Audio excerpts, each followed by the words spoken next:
বরগুনার তালতলিতে চাচার বিশেষজ্ঞ কেটে দিল ভাতিজি। নিত্য নতুন খবর পেতে আমাদের পেজে ফলো দিয়ে সাথে থাকুন। তথ্য আপনাদের, অনুসন্ধান করার কাজ আমাদের।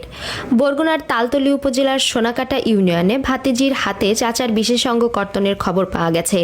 গুরুতর আহত অবস্থায় স্থানীয়রা উপজেলা স্বাস্থ্য কমপ্লেক্স নিয়ে আসলে কর্তব্যরত চিকিৎসক প্রাথমিক চিকিৎসা দিয়ে উন্নত চিকিৎসার জন্য বরিশাল শেরেবাংলা মেডিকেল কলেজ হাসপাতালে প্রেরণ করেন। তবে এই ঘটনার ধোঁয়াশা এখনও কাটেনি। বৃহস্পতিবার 7 নভেম্বর রাত 8টার দিকে উপজেলার সোনাকাটা ইউনিয়নে ছকিনা গ্রামে এই ঘটনা ঘটে।